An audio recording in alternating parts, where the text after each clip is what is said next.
Bom dia. Olha, a questão que eu coloco para vocês é esta aqui.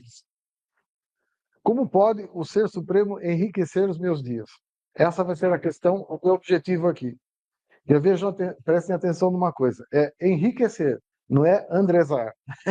Eu não vou trazer questões complexas como o André Coisa trouxe ontem. Essa que é a ideia. Como que o Supremo pode fazer um enriquecimento dos nossos dias? Mas a gente não escapa, ao falar de uma coisa desse tipo, não escapa de um pouco de teoria. Então eu tentei fazer um resumo máximo possível do que a gente precisa saber para entender esse processo final do enriquecimento do nosso dia a dia que o Supremo pode nos dar. Bom, e como é que eu fiz isso? Vocês sabem, o livro Durante, ele se dá uma licença, digamos, existe a chamada licença poética, em que o poeta usa o idioma de uma maneira como ele bem entende. E o livro Durante se dá uma licença, digamos, filosófica, de considerar eventos que ocorreram na eternidade, ele apresenta como sequências de tempo. Então, para nós não há outro jeito. O único modo da gente entender o que eu vou colocar agora é usando essa mesma ideia. E a ideia era a seguinte: no início existia a deidade. Uma ideia que provavelmente todos vocês conhecem, eu só vou colocar em forma gráfica, mas é importante isso para o Supremo. No início havia só a deidade. Então, num determinado momento, a deidade resolveu, por algum motivo, que ela poderia se expandir e enriquecer, criar alguma coisa de muito grandioso. Então, o primeiro passo nesse processo foi ela se dividir no absoluto inqualificado e também no Pai. A primeira etapa que aconteceu foi essa. Estamos falando como se fosse no tempo, isso não foram eventos temporais. Depois, o Pai, ele, uma certa hora, ele expandiu para o paraíso, o absoluto do paraíso, e ao mesmo tempo para o Filho. Então, primeiro veio o Pai, daí veio o Filho e o paraíso. E do Pai e do Filho veio, desses dois juntos, veio o Espírito. Então, se as coisas tivessem uma ordem cronológica, esta teria sido a ordem. Não tiveram. Eu não sei como que essas coisas aconteceram lá naquele tempo. Depois, os três, o Pai, Filho e Espírito juntos, eles deram origem ao Supremo. Isso foi falado ontem, foi até em mais detalhes, mas essa é a parte que interessa. Houve muito mais coisas até que chegasse ao Supremo. Não interessa para agora. O que me interessou foi só essa parte, que o Supremo veio como uma criação da Trindade, depois que ela se dividiu nessas partes que aí estão nesse gráfico. Bom, e aí o que Deus, os três, ou o Pai, provavelmente a Trindade fez? Eles colocaram no Supremo uma quantidade muito grande de potenciais. Potenciais que poderiam ser desenvolvidos por criaturas como nós, por exemplo. Mas não só nós, mas no caso vamos pensar só em nós, porque é o que nos interessa. Então, o que o Pai fez? O Pai, ou provavelmente a Trindade, eles, com a capacidade de inteligência que eles têm, conseguiram detectar todos os possíveis potenciais que um ser humano e outros seres poderiam desenvolver na sua época. Dando som. Tá menos eco. Ele conseguiu colocar todos esses potenciais no Supremo. Está tudo colocado lá. E vamos dar uma olhada em como é que são esses potenciais. A Trindade dos absolutos e as características que estão lá na Trindade são absolutas e são inalcançáveis para nós. Ele passa os potenciais para o Supremo e no Supremo esses potenciais são finitos e alcançáveis. Ou seja, é possível que todos os potenciais que foram copiados, não é bem o termo, mas que a Trindade conseguiu colocar no Supremo, eles podem ser alcançados por algum de nós. Algum de nós, ou um anjo, ou qualquer ser que viva do lado de cá do universo central.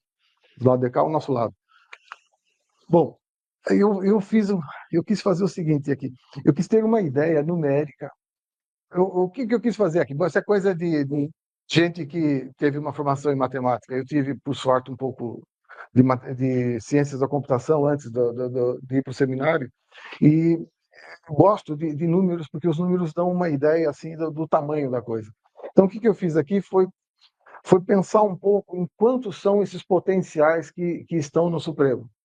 O número é inimaginável, mas por ser inimaginável, a gente pode pensar um pouquinho nele. Então, por exemplo, existem as decisões morais.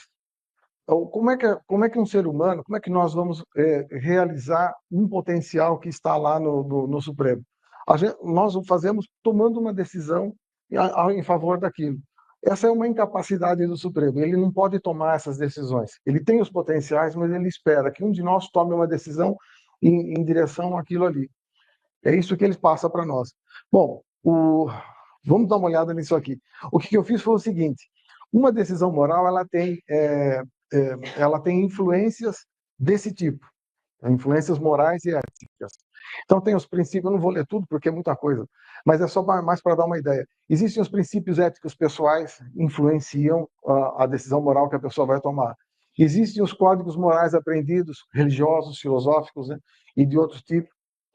Cada um tem. Por exemplo, um evangélico ou muçulmano tem decisões, tem um código moral diferente do nosso.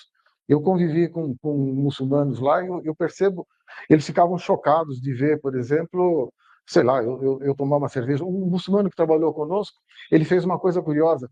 Às sextas-feiras, ele não saía na rua, quando ele chegou em Portugal, porque ele tinha medo de apanhar, porque ele achava que os europeus só bebiam e na sexta-feira só brigavam na rua.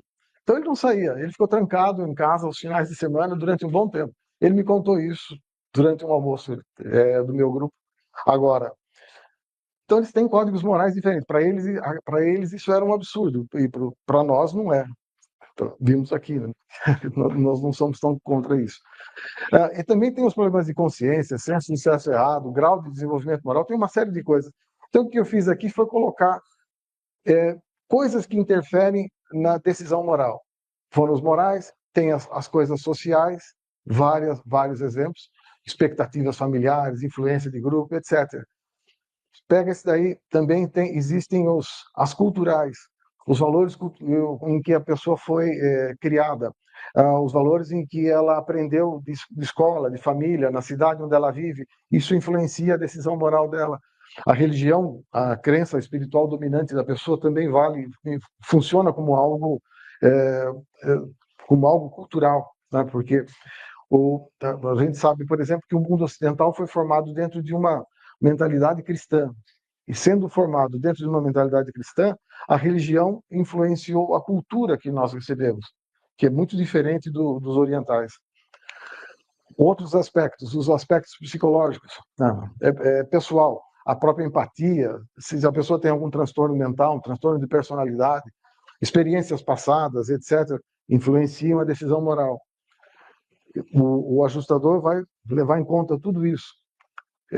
E mais coisas ainda, os cognitivos, a capacidade de pensar, de aprender, de raciocinar, influencia também a decisão moral que a pessoa vai tomar. E há mais coisas ainda. As legais, né, as normas da escola, as leis que valem no país, a época em que ele está vivendo. Hoje em dia, certas coisas são permitidas que não eram há 100 anos, há 200 anos, muito menos há 1000 anos. E outras coisas mudaram ao contrário, hoje são proibidas e naquela época eram permitidas.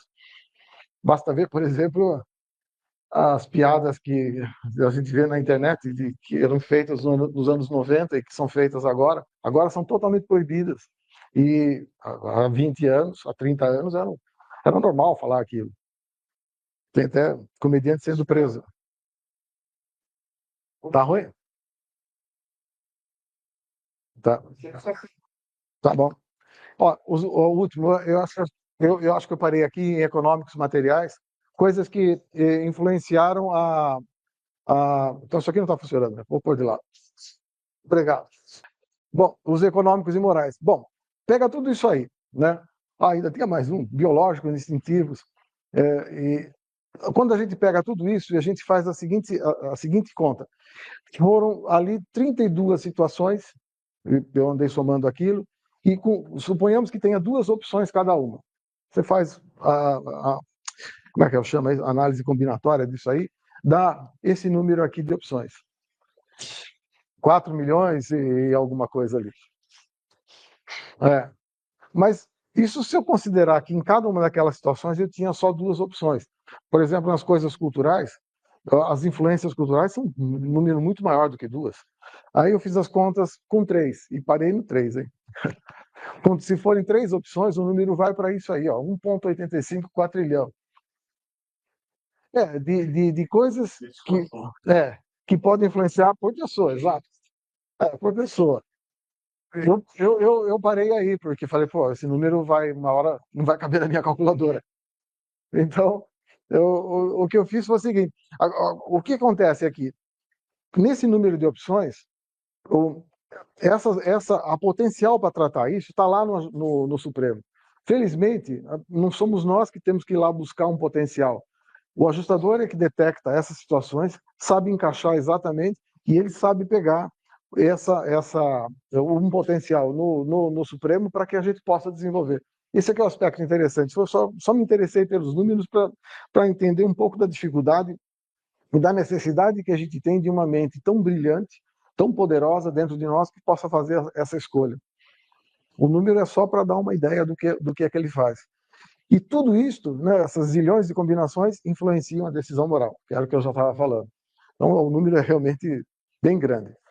Bom, agora, uma distinção que eu acho que eu fiz aqui foi a seguinte: o, o Ser Supremo, qual a diferença entre Ser Supremo e Todo-Poderoso? Eles, agora, no livro Durante, eles aparecem de maneira distinta, mas eles, no fundo, são um só. Em Avonal, ele é um espírito. Ele tem uma presença lá em algum lugar, não sei qual planeta, qual círculo, que lugar que ele está.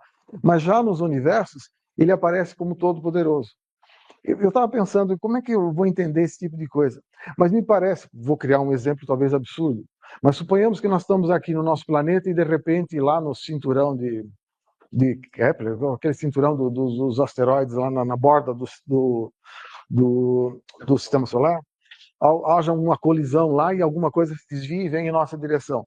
Provavelmente, uma coisa que seria capaz de destruir o nosso planeta.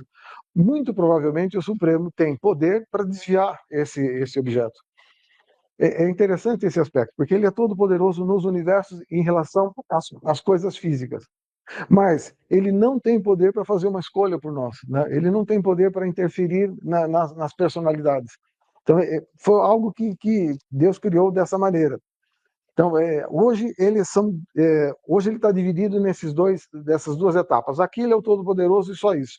Lá ele é um espírito, em Avona. À medida em que ele consiga somar todas as nossas experiências, ele vai unificar essas duas partes aqui. Bom, o que é necessário? Isso vocês estão acostumados. Para o Pai, basta a filiação. Me parece uma coisa mais simples de alcançarmos. Mas já para o Supremo, é necessária a realização. Em alguns casos, aqui eu cito, coloco a citação lá embaixo de onde saiu, de onde vem esse conceito. Não é sempre que eu consegui colocar isso. Então, por que a realização é mais difícil?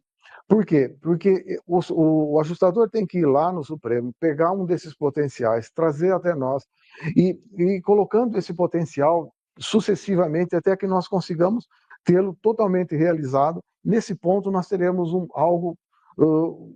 teremos a nossa associação com o Supremo bem feita. Isso demora, né? Isso demora e é nesse aspecto que eu quero chegar um pouco mais para frente. Ah, bom, o que significa realizar um potencial? Significa ter uma transformação. Agora a pergunta é: essa transformação é repentina? Essa que é a questão. Eu me defrontei muito com isso em outros tempos aí de vida religiosa, antes do livro de Urântia. Essa que era a ideia aqui da transformação repentina. Será que é possível isso, que a pessoa, num determinado momento, ela salte do estado que ela está para um estado grandioso? Até fiz questão de colocar lá uma auréola de santo. Uma conversão, isso, esse é o termo. Eu ouvi muito isso no tempo que que eu frequentava a Igreja Católica, que o pessoal falava, esperava um grande momento de conversão, um grande momento de mudança na vida dele.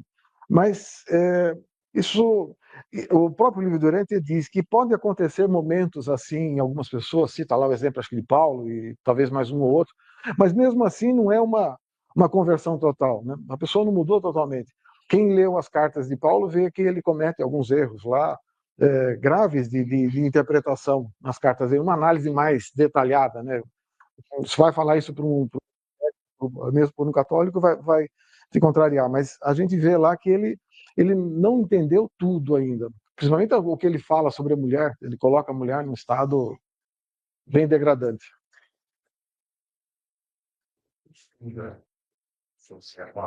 Algumas coisas, né? Uma mudança de rumo. Vai ter que ter o tempo de mudança, porque o nosso cérebro é assim, nós somos assim, a gente vai mudar, mas vai mudar aos poucos. É, Eu vi que veio aquela questão ontem dos 9 meses, ele estava usa exatamente a gestação para dar um exemplo dessa transformação. Ele fala que o nascimento acontece num instante, mas a criança já existe desde nós o mesmos. fala dessa transformação. Isso é da física ainda, né? Nós temos a mental e a espiritual, mais dessa que eu estou querendo falar aqui. Eu acho que. Ah, esse aqui é um canto interessante. Da Paulo, já que eu falei de Paulo, ele coloca, deixa eu colocar inteiro aqui. Em 1 Coríntios, né, isso é uma carta de São Paulo, ele descreve um canto, isso que eu escrevi aqui. Mas ele diz que num momento, num abrir e fechar de olhos, os mortos ressuscitarão incorruptíveis e nós seremos transformados. Esse trechinho, segundo a exegese católica, não foi escrito por Paulo. Era um texto já antigo, que existia nas comunidades cristãs, simplesmente copiou e colocou numa das cartas dele, provavelmente era um hino. E esse texto aqui dá origem a interpretações as mais diferentes. Se vocês olharem sob um ponto de vista urantiano, vocês não vão discordar do que está escrito. Né? Vão pensar no momento de ressurreição lá no mundo das nações. Mas muitos católicos, muitas pessoas que leem isso aqui, entendem que podem tocar a vida, né, aqui, de alguma maneira, e que num determinado momento serão transformados naqueles santos que lá estão. Quase como um passe de mágica. Isso é um grande erro, é mesmo um grande erro, porque isso causa, sei lá, uma angústia interna da pessoa, porque a pessoa tem que se ajustar a alguns comportamentos e não consegue se ajustar nessa vida, então pensa que está fora dessa ideia.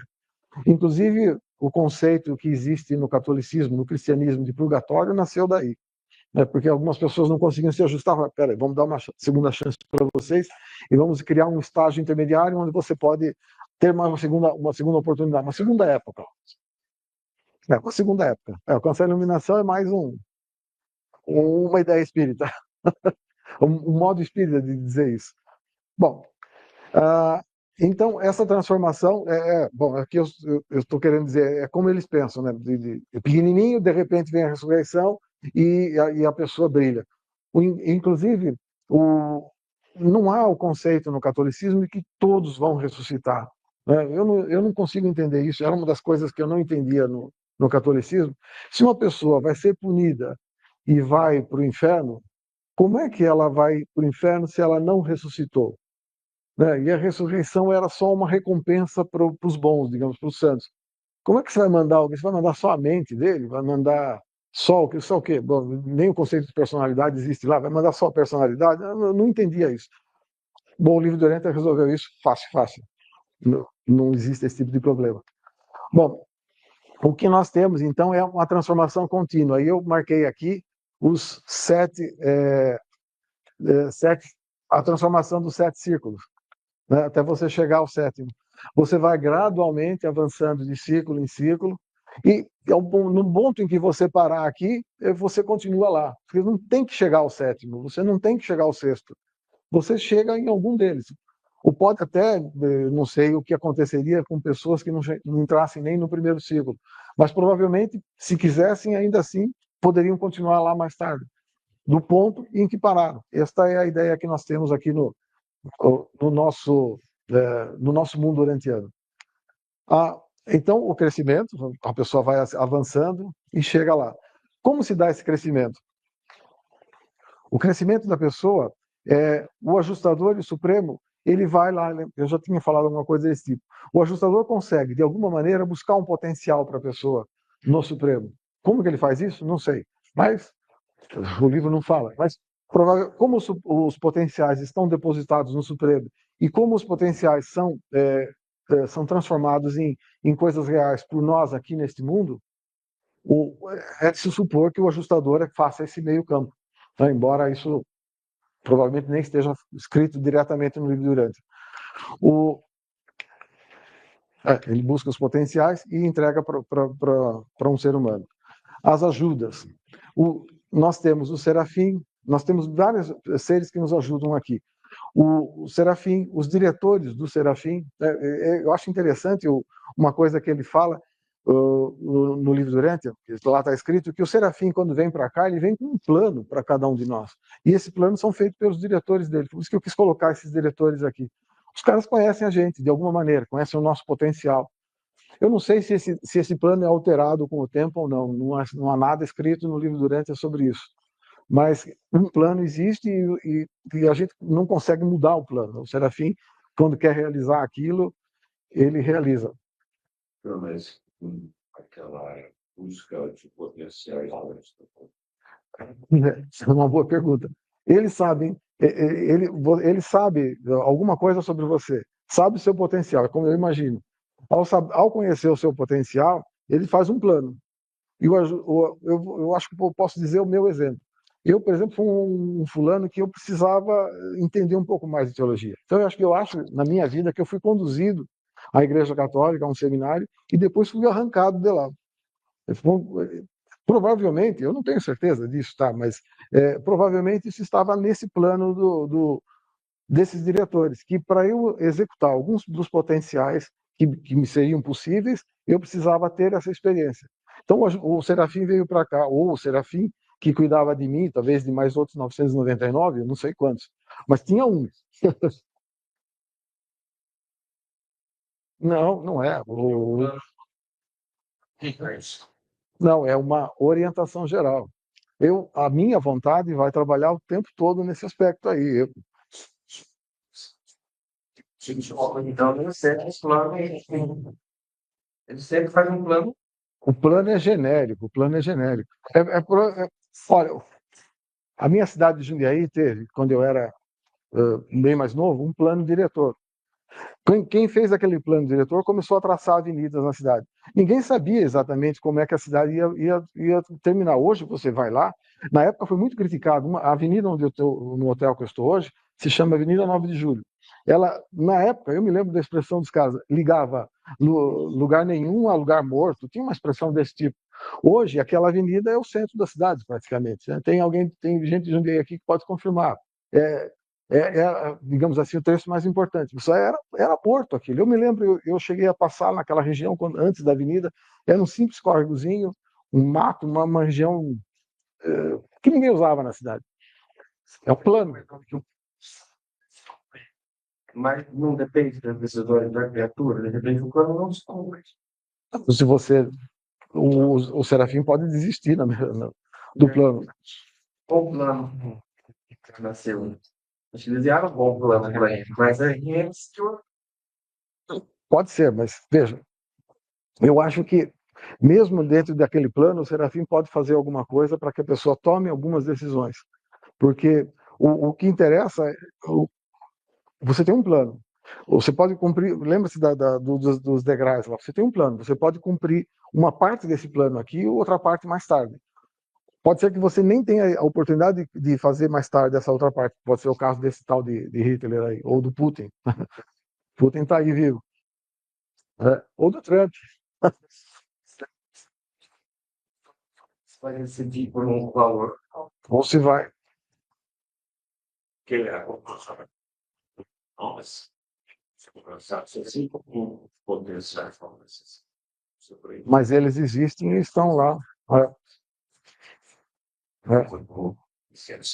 Eu acho só o seguinte, se a gente prestar atenção na nossa vida, o Serafim, ele vai, de uma certa maneira, conduzir a nossa existência, o nosso dia a dia, emprego, cidade onde você mora, pessoa com quem você convive.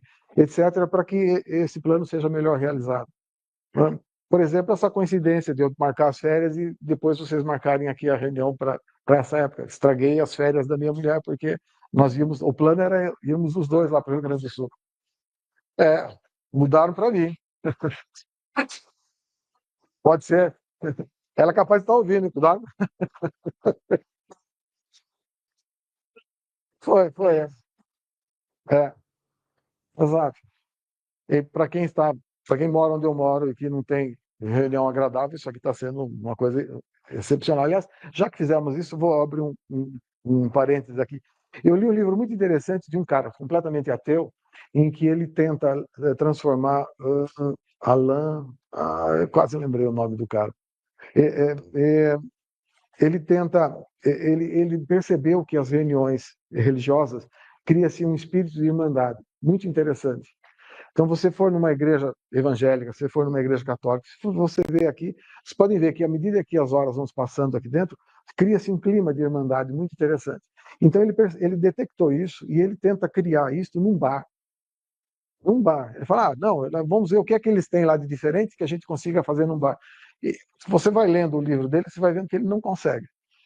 Porque a diferença é a presença divina. Né? O que faz as pessoas se sentirem irmãos é a presença divina. Não importa muito a religião. Eu tive uma conversa uma vez numa mesa de restaurante com um muçulmano e foi interessante ele narrar como a experiência de irmandade que eles têm dentro de uma mesquita. Ele era lá de Marrocos.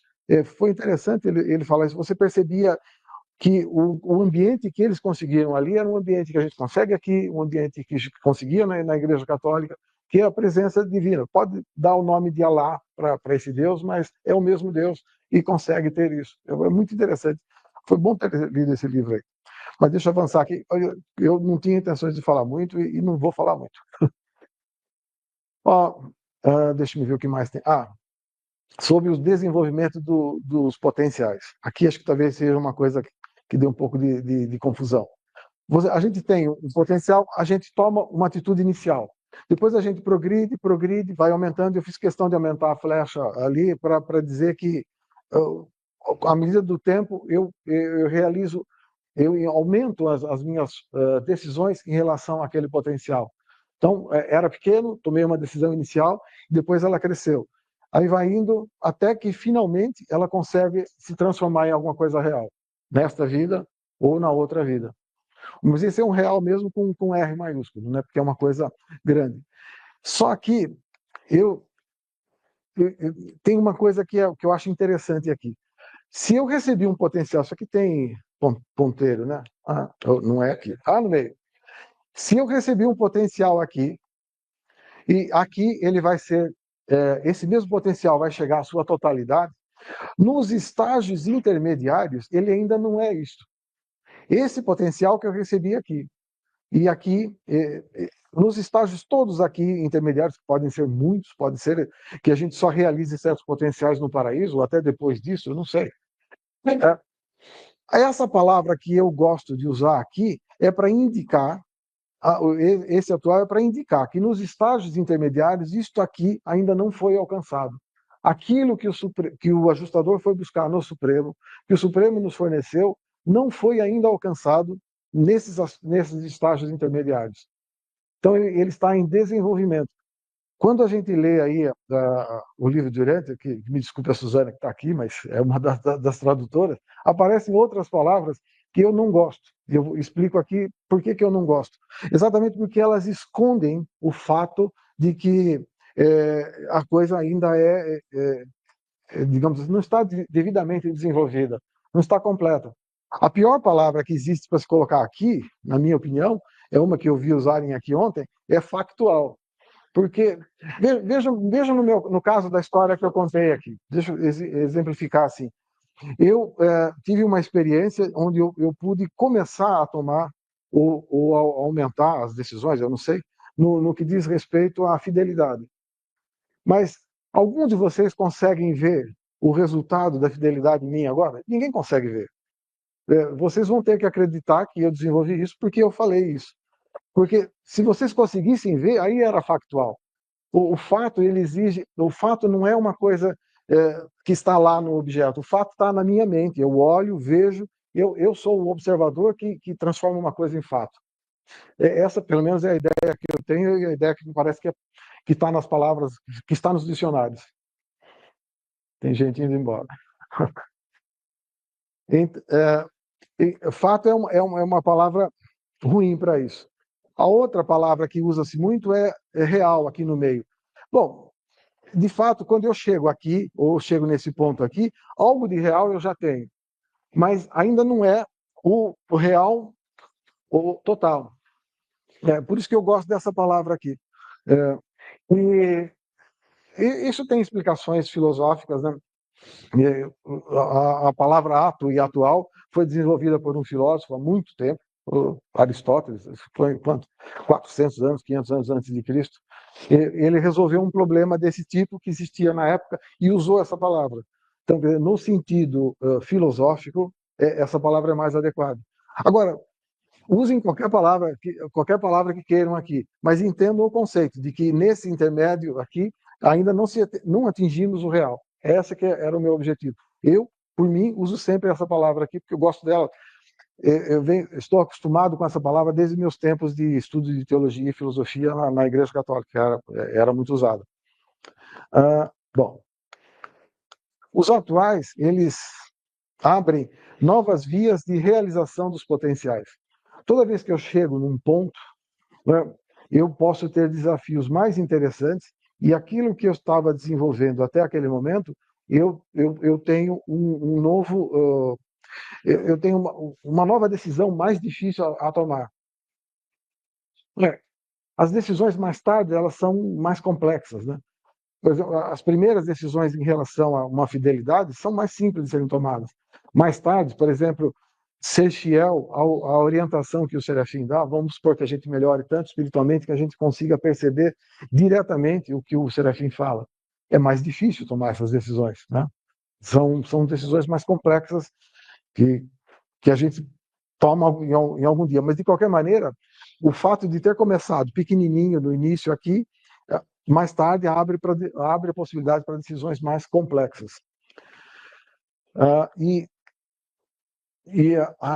Isso aqui é a citação do livro de Urântia, esse negócio aqui. Os atuais, eles abrem...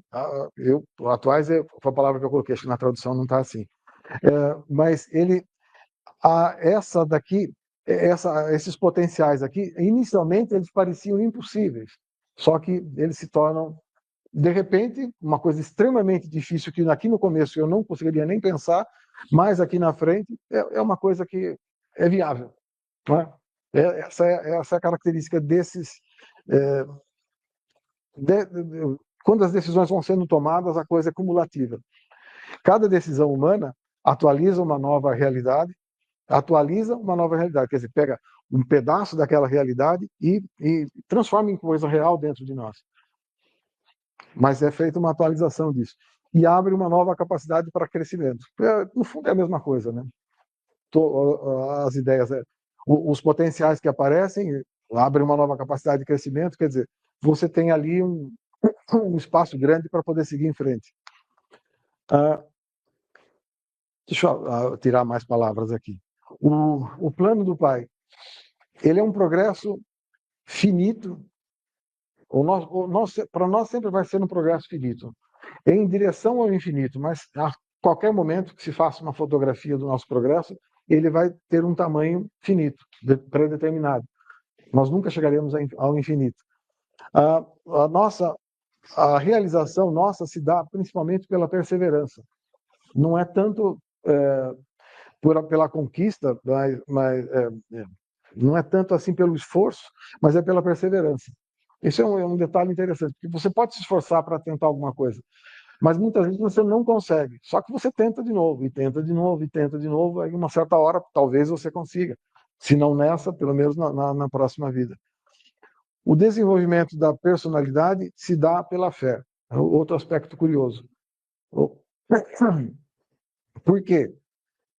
Essa questão da personalidade, eu não queria entrar muito nesse aspecto, mas existem as duas ideias da palavra personalidade. A personalidade que vem do Pai, que foi muito discutida aqui, e a personalidade que nós apresentamos. Eu acho, é só a minha opinião, que as duas são a mesma coisa. Quase que no sentido de que a personalidade que vem do pai, ela vem com uma carga muito grande de potenciais. Estão dentro dela. E aí, à medida em que nós vamos tomando decisões, eles vão se transformando na nossa personalidade externa. Então, por isso que o livro Durante usa a mesma palavra para os dois. Isso é a minha opinião. Isso é altamente discutível, acredito eu. Mas a personalidade que nós manifestamos e apresentamos externamente, ela é consequência de potenciais que vieram com aquela personalidade inicial e que eu desenvolvi ou não, né? Conforme o andamento da minha vida. Minha opinião só. Isso tudo, esse aqui é um conceito talvez mais complexo aqui. Nós podemos avançar até a divindade da supremacia, né? Em direção, pelo menos, a essa divindade da supremacia. E naquele 115, 7.2 tem alguma coisa disso daí. É um conceito mais complexo, eu não queria entrar muito nessas coisas, porque o meu objetivo mais era chegar na resposta daquela pergunta inicial, como é que nós conseguimos usar o Supremo, ou usar o conceito do Supremo para enriquecer o nosso dia a dia. Mas isso aí avança até esse ponto de uma divindade da supremacia. O que pode atrapalhar? A nossa vida pode ser muito atrapalhada, isso também é citação do livro do Urântia, sofrimentos mais severos, né? Pequenos embaraços que a gente possa ter no dia a dia, mágoas puramente fictícias, né? Isso é curioso. Você pode ter uma mágoa em relação a uma pessoa que é uma coisa fictícia. Nós tivemos exemplos aqui nesses dias de coisas desse tipo. Não existia aquele problema, mas a pessoa estava lá com aquele problema dentro de si. Isso pode atrapalhar bastante a pessoa. E a consequência, às vezes, é abandonar a boa luta da fé e desistir da luta moral. Isso pode acontecer com muitas pessoas. Aquele jovem que Jesus encontra no morro, acho que alguém citou aqui, Fortunato, é o jovem que tinha medo, é isso mesmo. Ele é um cara que estava quase que desistindo, só que Jesus viu que ainda tinha alguma chance ali, mexeu com ele e conseguiu fazer com que ele voltasse à luta. Mas é um exemplo muito interessante aquele lá. Esse fulano também, mais tarde ele se tornou membro das igrejas lá, né? Uma coisa assim. Não aparece nas cartas, mas está lá. Agora começa a reação. Isso também foi falado esses dias aqui, eu não sei quem que falou, que a reação é se lembrar de Jesus ali na cruz, o sofrimento que ele tinha, né? O modo como ele fez, sempre vai dar um ânimo para nós. Porque quando você olha para ele e pensa no que ele passou ali naquele momento, você não é tanto vai transformar, não é, deixa eu ver como é que eu vou explicar isso. Você olha para Jesus na cruz, ele estava num sofrimento violento, é verdade.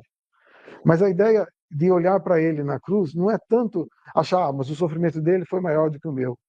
E sim, entender o que é que ele estava fazendo naquele momento, e que eu também posso fazer, se o meu sofrimento for maior que o dele, ou se for menor. Não sei, talvez uma pessoa esteja com dores tais que tenha dores ainda maiores do que a que ele estava sentindo ali naquele instante. Então não é olhar para a dor que ele sentia, mas olhar para o objetivo que ele tinha ao aceitar aquilo que estava acontecendo com ele. Este é que é o segredo do olhar para Jesus na cruz e que é importante a gente ver aqui. Quando você olha para lá, você continua no caminho. Você não desiste. É essa aqui. Não foi a morte de Jesus, não é a morte de Jesus que chama a atenção, mas a maneira como ele enfrentou a morte. É um detalhezinho pequeno, mas é muito importante, porque ele fez aquilo de um tal jeito, de uma tal eloquência, quando ele começa a citar aqueles salmos que ele está morrendo na cruz e que alguém lá ouviu só um pedacinho, o meu Deus, por que me abandonaste? Na igreja se fala Eli, Eli, lama sabachthani. Também se lembra. Eu acho que isso é aramaico, né? Eu não sei se ele citava em aramaico o que ele lembrava. O original não sei, mas o original é hebraico, né? Eu acho que eles falavam aramaico. Mas será que existia tradução da Bíblia para aramaico na época? talvez. É. Né? O grego apareceu mais tarde, né? Ele tinha grego? Ah, que eu trouxe de Alexandria, né? Tá, é isso mesmo. Mas ele não citou em grego, ele citou em. Eu acho que se ele ali, a massa bactânia é aramaico. Então, mas eu acho interessante porque naquele momento ele estava enfrentando uma coisa difícil, muito difícil, e ele se concentrar, ele tentou manter o máximo possível de consciência. Por que manter consciência naquela hora? Porque ele sabia o que ele estava fazendo para o Supremo, né? E esse é o segredo de Jesus na cruz. Não é a dor, mas é a tentativa de cooperar com o Supremo que ele tinha, a consciência que ele tinha do Supremo. Essa foi a grande coisa que ele fez ali. Tem a citação lá de onde eu tirei isso também, se alguém quiser olhar. Como é que a gente participa disso? É a revelação do Supremo aos semelhantes. O que Jesus fez ali na cruz, e que é útil para nós, ele revelou o Supremo, o que se poderia fazer para o Supremo, para todo o universo. E pode revelar também para nós. Revelou para nós também como é que se faz isso. E como é que a gente participa da mesma maneira com Jesus naquele momento ali, quando a gente faz essa revelação do Supremo aos semelhantes. E como é que a gente revela o Supremo aos semelhantes? Vamos chegar lá, isso não é, tem alguma coisa aqui. Mas a resposta é como o Ser Supremo pode enriquecer os meus dias, eu estou praticamente no fim, eu queria mesmo falar pouco, é essa daqui, é exalar esse sabor de divindade. Né? À medida em que a gente vive alguma coisa diferente, a gente exala um sabor que as pessoas percebem que tem algo diferente. E é curioso uma coisa, nós mesmos não sabemos disso. Muitos de nós aqui podem estar servindo de mensagem do Supremo para alguém sem saber que está fazendo. A gente não tem essa consciência exata de que isso está acontecendo.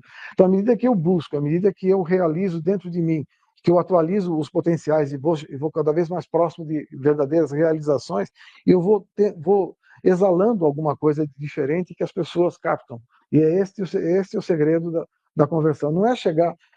Eu vejo muita gente, às vezes, preocupada em falar, em fazer reuniões, em divulgar o livro durante, em divulgar a religião, qualquer que seja. Isso se chama proselitismo, se não me engano. Né?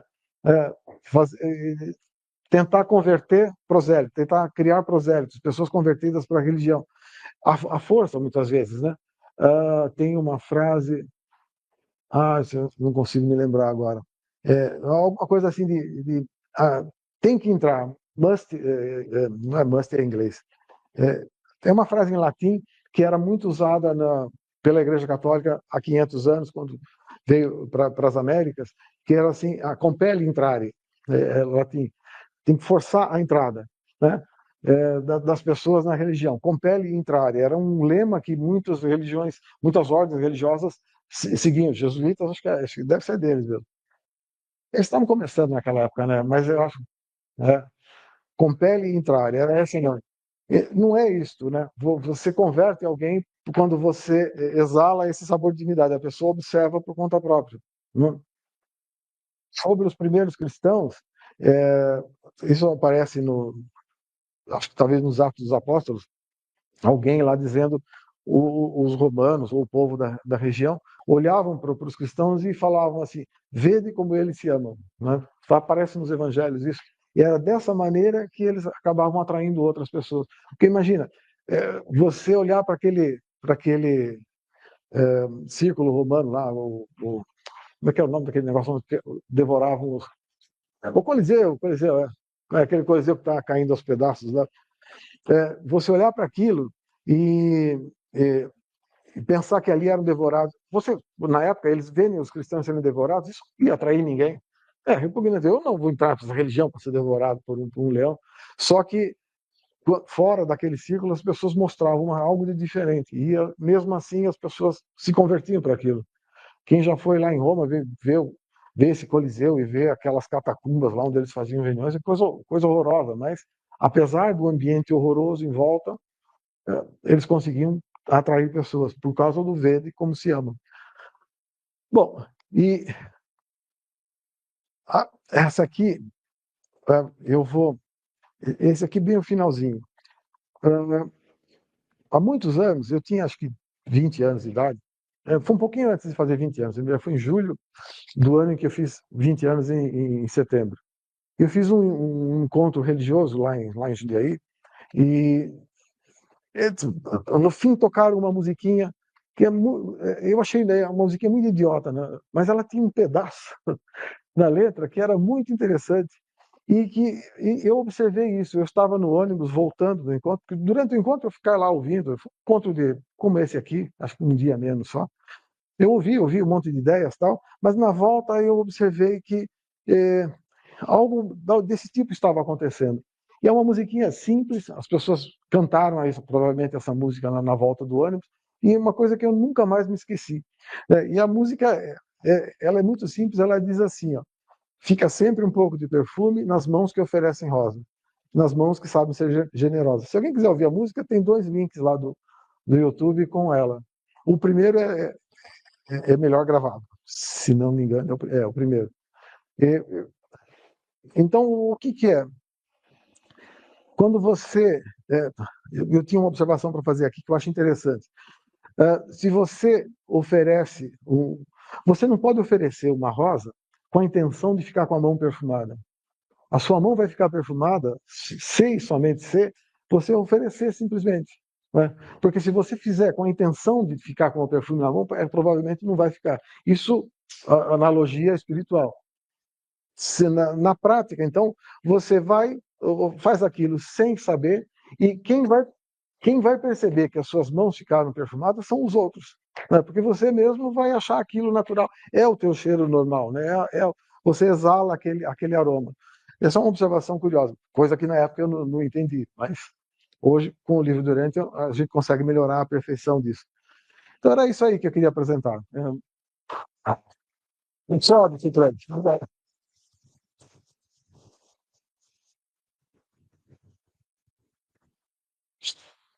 Obrigado. Só isso, né?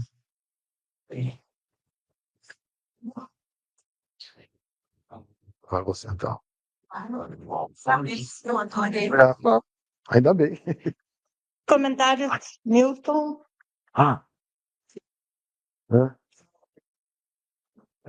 Tentei misturar uma apresentação masculina com uma feminina.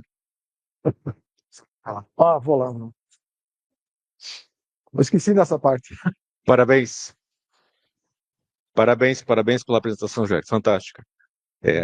Você já não é dos mais baixos, né? Mas ao meu perceber, você desce daí maior. Então, parabéns. Mais baixos? Como eu?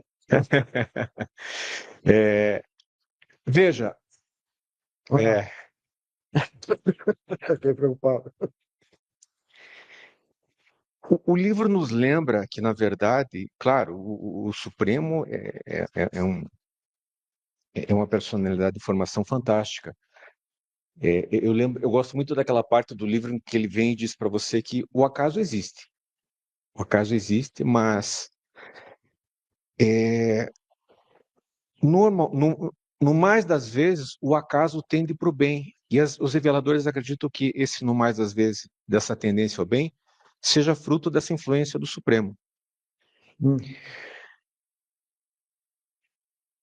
Eu estava ouvindo você falar e você atribui ao Supremo uma condição de todo-poderoso, inclusive com, a seu ver, com a possibilidade de intervir na matéria física, quando no exemplo que você trouxe lá do cinturão.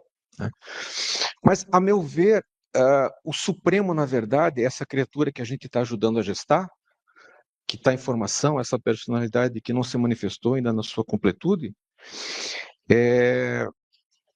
seria, claro que influi, tá à nossa volta, né? Tá à nossa volta, mas eu não consigo reconhecer no Supremo essa condição de todo-poderoso com influência sobre a matéria física. E eu queria ver, na verdade, o que te fez acreditar que isso possa ser possível, essa influência sobre a matéria física. Obrigado, parabéns. Isso é texto do livro Durante. Lá está escrito que ele, no universo, nos 7 superuniversos, ele é o Todo-Poderoso. E ele tem essa capacidade. Se precisar mover uma estrela de lugar, e existe esse potencial nele. Mas existe uma outra citação, essa é mais direta. Por exemplo, se você está na iminência de atropelar alguém, se você acelerar, você atropela uma criança, digamos assim, né? Aí vem na tua cabeça, não acelere, né? Isso aí, isso é uma atitude do anjo da guarda.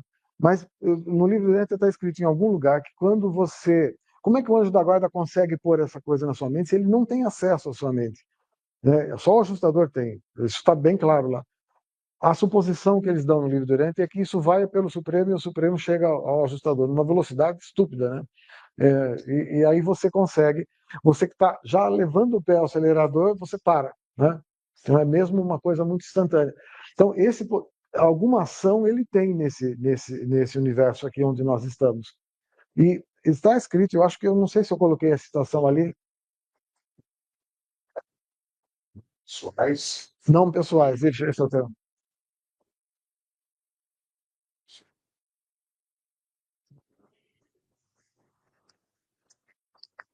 Não pessoais, que eu entendo que é essa Pessoal, é por isso que eu criei esse exemplo do planeta. é, O fato de ele ter um poder. Mas, Não significa, mas ele, se for preciso, ele age. Se for realmente necessário.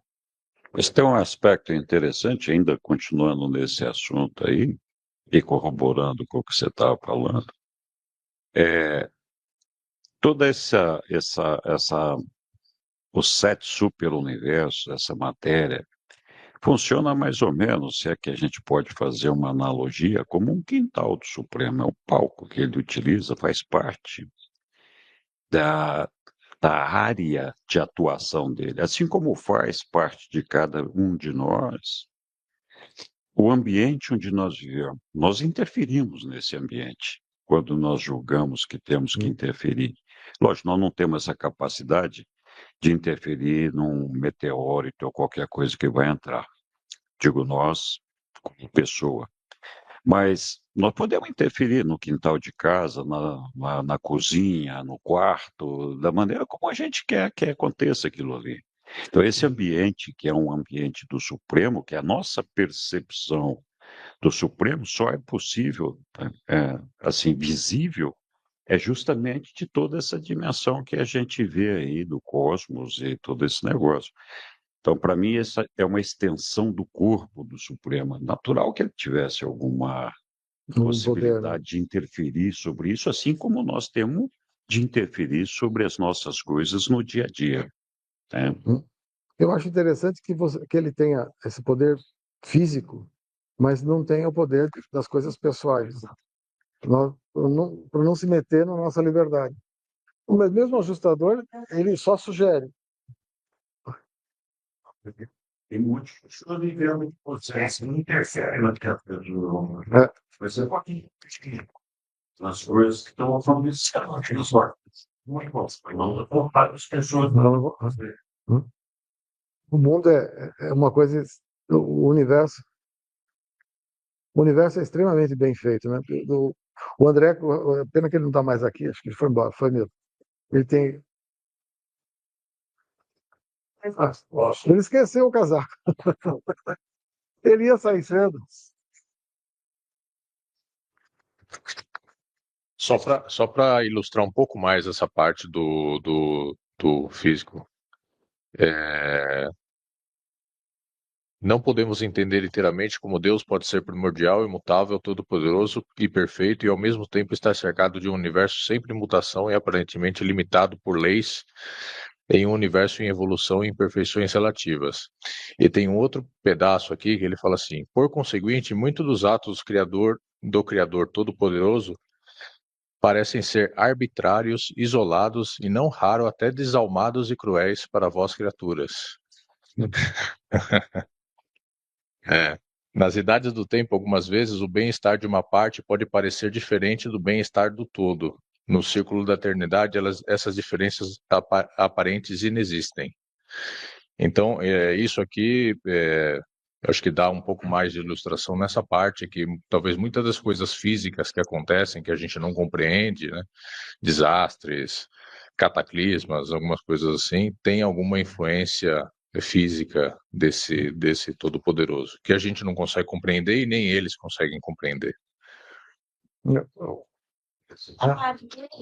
Depois o Neemias. Só uma coisinha, deixa eu só completar isso aí. O André, hoje, na hora do café, estava lá fazendo aqueles problemas, ele gosta de fazer isso. De vez em quando eu tenho reuniões com ele, online, e ele gosta de fazer isso. Eu sugeri para eles pensar. Em matemática, a gente tem uma coisa que se chama o domínio das funções, ou o espaço onde aquelas coisas valem. E às vezes a gente tem um problema num determinado espaço que é estupidamente difícil de resolver. São os problemas, mais ou menos, que ele gosta de criar, só que no campo filosófico. E aqueles são matemáticos. Então, qual é a técnica, uma técnica boa em matemática para resolver esse problema? Você cria um espaço diferente, que o André está aí. É outro espaço que ele tem uma relação, não é qualquer um. Tem um termo lá que eu já não me lembro, eu também vi isso há mais de 50 anos. Nesse outro, aquele problema que era extremamente complexo, difícil de entender e de ser resolvido, aqui é assim. Né? É mais ou menos como uma vez eu, fazendo analogia, eu resolvi um problema, o cara tinha que calcular, tinha a coordenada, era um avião, traçado de um avião, ele tinha a latitude aqui e a latitude aqui, e ele precisava que o avião virasse para esse lado aqui, ele só sabia a latitude e longitude desse ponto. Você calcular isso em termos de latitude e longitude é estupidamente chato. Você converte isso para um outro sistema de coordenadas polares, é extremamente simples. Você faz continhas demais e depois retorna para aquelas coordenadas. Então você mudou o sistema, aquilo que era complexo no outro sistema não é. Eu acho que isso vai acontecer muito com a gente mais tarde. Quando a gente chegar lá, a gente vai ter ideias. Viu, André? Essa era a nossa conversa do almoço. Quando a gente chegar mais tarde lá, a substituição ou a expansão, até vão ser expansões do nosso entendimento, vão fazer com que as questões desapareçam. Muitas. Exato, principalmente essas coisas confusas que a gente não consegue entender hoje em dia. Eu imagino isso. Cruéis, mas. Pois é. É isso. Foi um acidente. Foi um acidente, mas alguém poderia ter interferido e deixar. Passar para a Marli Deixa eu aqui. passar para ela. Eu só queria te agradecer, Rogério, porque tu conseguiu me aproximar mais do Supremo com essa palestra. Essa era a Eu intenção. acho que agora eu vou ter que ficar mais atenta. Eu repito as palavras da Estela, eu também. Eu gostaria de saber se os ajustadores, se eles mantêm um circuito, meu ajustador com o vosso, se eles têm contato um com o outro. Eu acho que sim, minha opinião, porque não. Eles não dizem, não está escrito no livro. Não está escrito no livro durante que se você for rezar para alguém, é importante que você diga para essa pessoa que você está rezando por ele. Então, porque é para fazer uma sintonia dos ajustadores, imagino eu. Talvez se fala. Mas é opcional. É opcional e a gente não tem entendimento do que eles falam, e eu acho que nem os reveladores têm, mas que existe uma conexão entre eles, existe. Mas quando você avisa, vou rezar por você, aí eu acho que a coisa fica mais direta. É interessante, essa observação do Vigorante é muito curiosa. Quando você não tem a costume de ficar, a melhor coisa que você pode pensar e pode fazer é falar para mim, você reza por Deus. Deve ser interessante. Se você falar para a relação, você vai você critica ela. E isso vai mudar. Vai mudar a tua atitude, não é? E essa atitude você quer que Sim. Então, você está falando essa parte de Jesus na cruz, né? E eu, sendo evangélica, sempre eles falavam muito que a morte de Jesus aconteceu para que Deus pudesse perdoar os nossos pecados. Na Mas, prática, né? mas na minha mente isso eu não concordava, porque achando assim Deus muito maior, conhecendo o nosso coração, isso não seria motivo.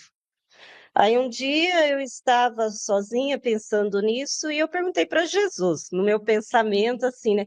Falei, então, por que passasse por tanto sofrimento? Porque tem um momento que diz que encerrava. Ele não teria que passar, não fala na Bíblia? Que ele chegou até um ponto que aqui já tinha encerrado a sua missão. E ele aí continuou, né? Então eu perguntei assim, mas então por que passasse por tanto sofrimento? Ele falou, então vamos lá. Aí me levou como fosse naquele momento que vinha vindo os soldados para prender Jesus.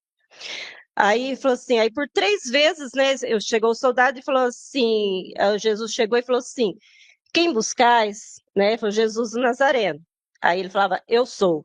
E eles caíram 3 vezes por terra, concordam? Foi isso que aconteceu, né? Acho que é a narração da Bíblia, né? Isso, mas aí uma voz falou assim para mim, então, se fosse você no meu lugar, eu falei, nossa, Senhor Jesus, se fosse eu sem poder, eu não faria nada, iria preso. Mas, Senhor, com teu poder, eu não iria, não. Ou eu paralisava eles, mas eu não iria, não. Eu falei, mas eu fui. Aí falou, ele levou naquele momento que Jesus foi colocado a coroa de espinho, porque no livro de Urântia fala que realmente colocaram.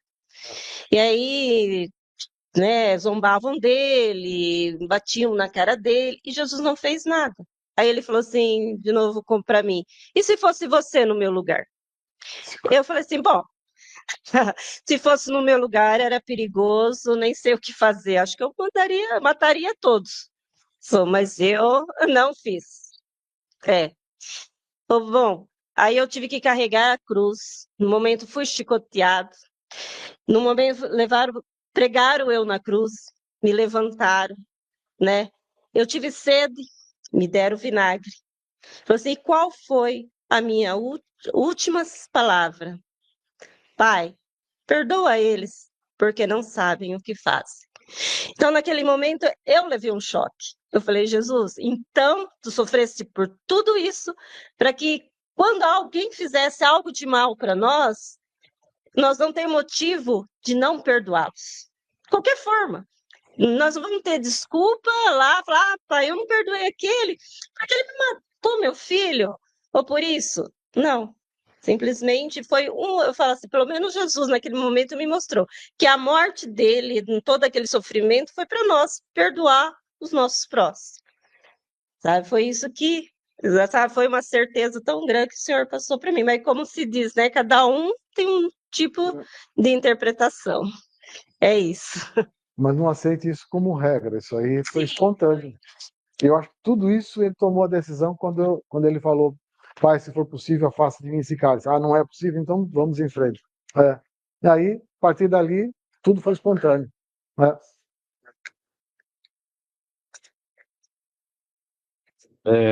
No final você tocou um assunto sobre o proselitismo, né?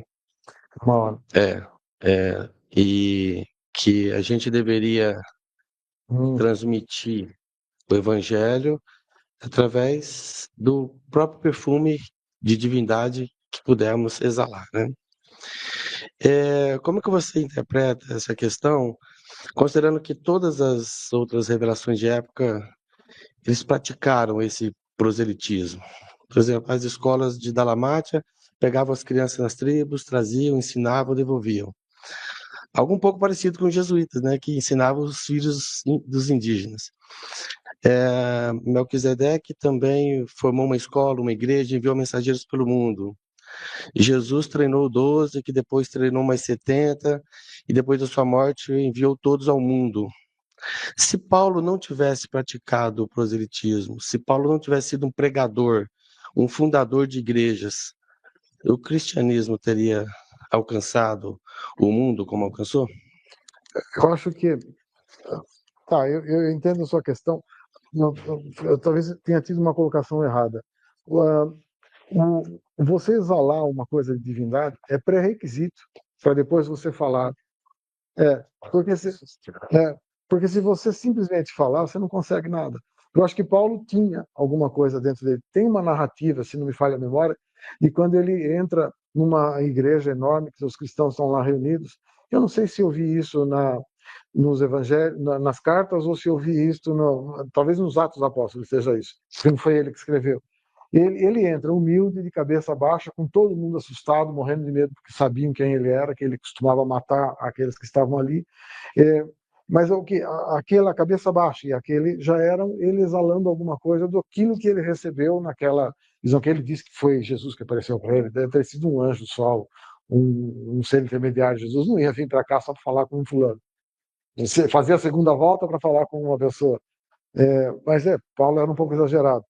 Mas eu acho que esse negócio do sabor de divindade é pré-requisito para qualquer coisa. Se você tentar falar com alguém sem transmitir, não vai adiantar nada.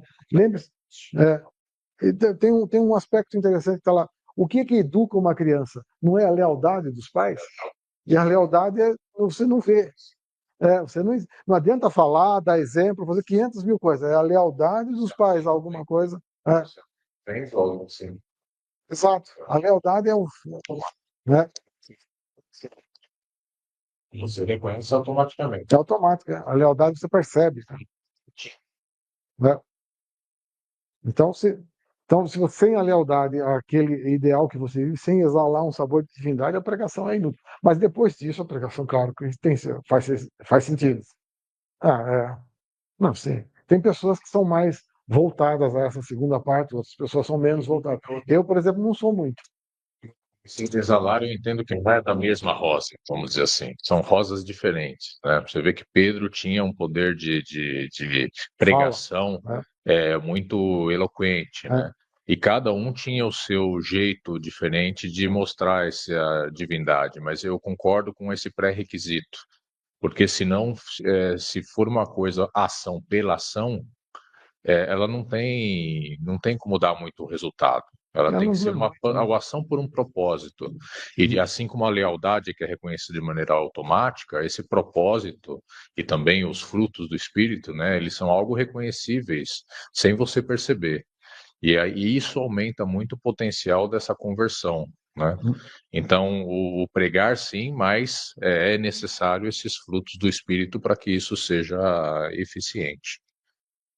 Para ensinar, basta você saber, para educar você precisa ser. Isso. Algo assim. Mais alguém?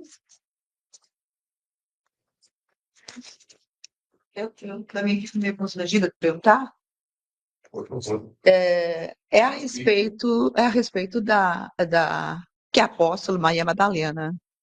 E eu leio em outros lugares, né, o trabalho dela, a compreensão dela com os ensinamentos do Rabi de Jesus, e principalmente do trabalho que ela fez quando ela foi naquela região que não era ainda a França, que é o norte da Espanha, a Provence, digamos assim, né? E eu gostaria, assim, de saber sobre a Maria Madalena. Eu não sei nada, porque isso não está no livro dessa, tá? Mas saiu um pouco importante que eu quero fazer ateu, mas eu achei que... Não, mas esse cara é ateu, mas é vivo ainda. Eu posso citar algumas coisas. Mas você não vai citar fontes durantianas, né? Não, mas no livro de Durante mesmo fala algumas coisas interessantes. Primeiro que, apesar de não ter sido propagado isso, no livro de Durante fala que o corpo de apóstolos tinha um corpo feminino do corpo de apóstolos, e a líder desse corpo de apóstolos era Maria Madalena. Número 1 era Maria Madalena, e tinha a senhora que era a dona do bordel que Maria Madalena trabalhava, que também depois... era outra, não era ela, a dona? Não, ela trabalhava nesse bordel, e a dona do bordel também converteu o bordel, converteu todas e fechou o bordel e participou desse grupo. E era um grupo de 12 mulheres, né? A primeira convertida foi Maria Madalena, e elas faziam um trabalho excepcional. E a parte que mais me toca, que fala no livro de Durante, Pois É é. que, lógico, isso foi retirado muito dos escritos, porque, por exemplo, Paulo tinha uma tendência enorme a achar que a mulher tinha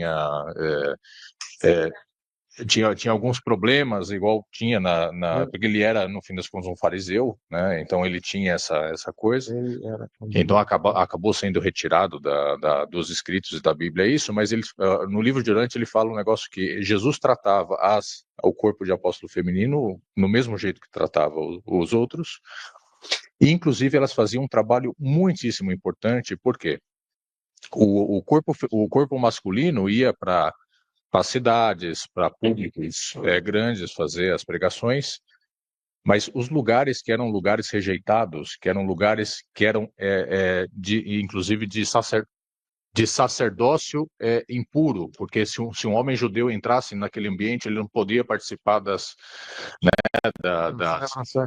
realizações, etc., que eram lugares de prostituição, que eram lugares de doentes, de leprosos.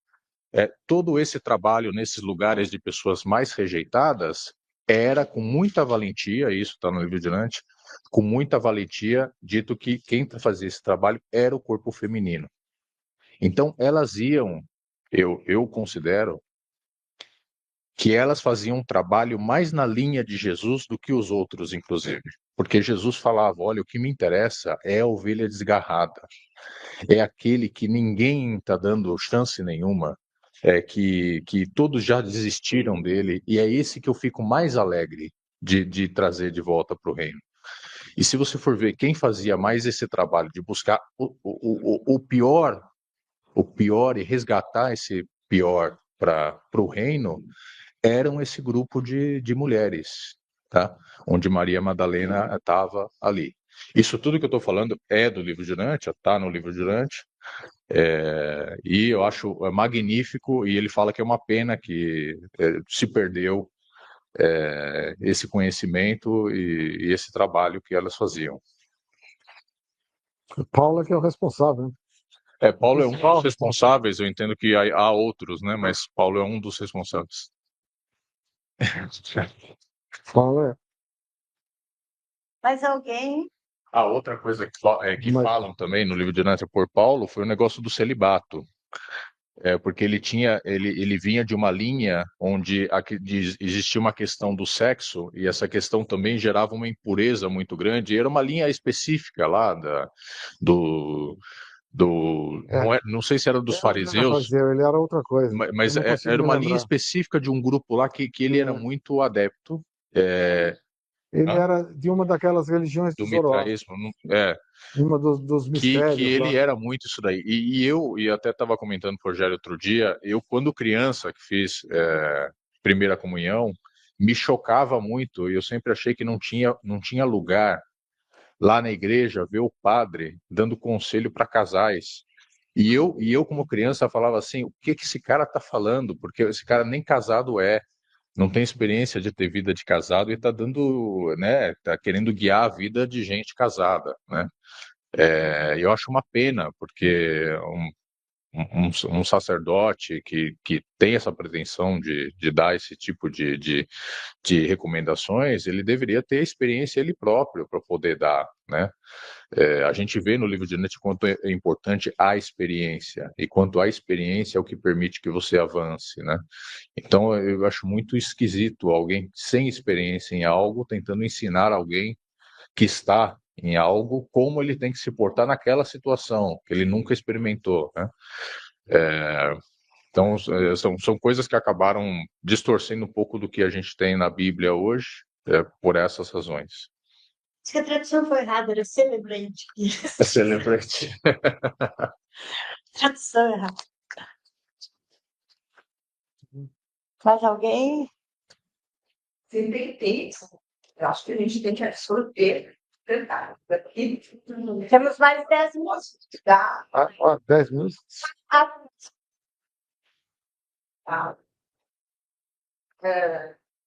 Milhões de perguntas, mas talvez seja que está no livro, mas eu já estou satisfeito.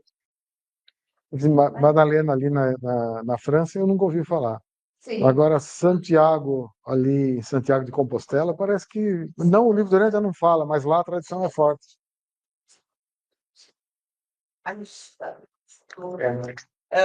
Tem um trabalho da Maria Madalena muito grande, inclusive quem seguiu os conselhos, tudo de Maria Madalena foram os cátaros, né? E os cátaros, eles ficaram, depois quando veio aquela coisa, mataram todos, né?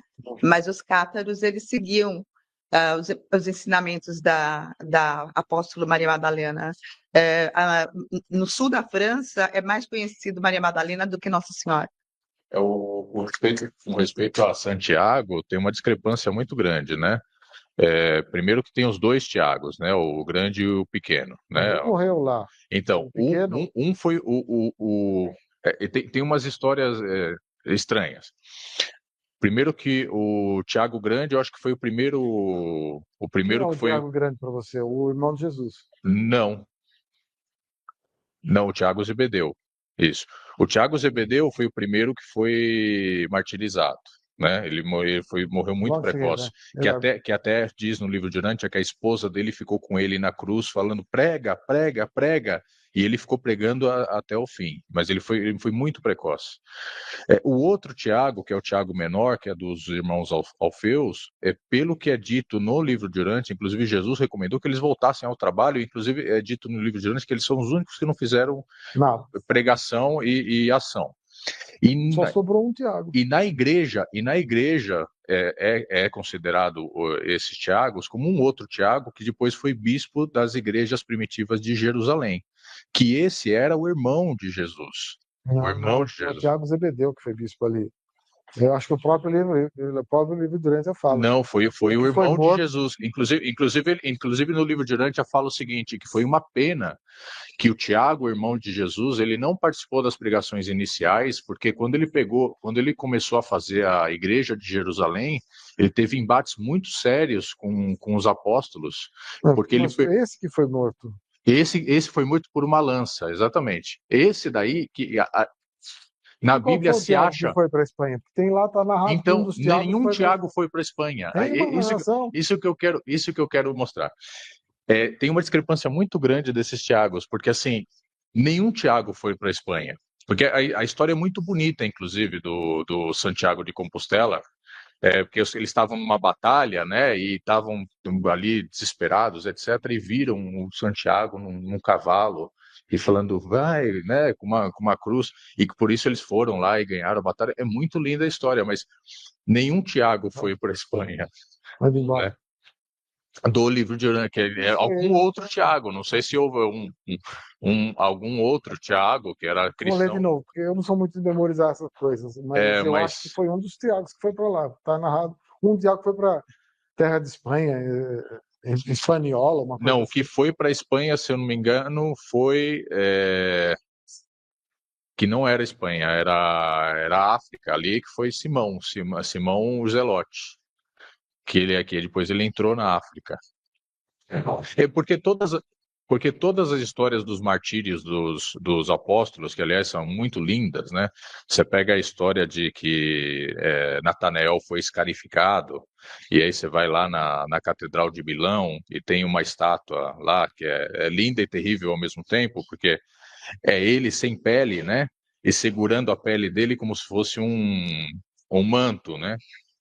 As histórias são lindas, mas a hora que você lê no livro de Urântia que ele fala como cada um morreu, não tem nada a ver. Então, sim, quem é que foi? São mitos, possivelmente, que foram criados, histórias que foram criadas e foram assumidas como verdadeiras, né? Itália gosta de criar esse tipo de coisa. Por exemplo, Natanael foi para o Oriente, foi um dos que foi para o Oriente, lá na Índia, lá, e foi pregar lá para aquele lado. Ele abandonou todos os outros apóstolos e foi lá para aquele lado. Não sei, eu vou dar uma olhada nesse negócio do Tiago. Para mim, o Tiago teve um Tiago que foi para lá, mas eu vou olhar, isso não é irrelevante. Mais alguém? Café? Tem intervalo agora, né? Vou fazer intervalo depois do encerramento. Obrigada, Rogério. Volte sempre.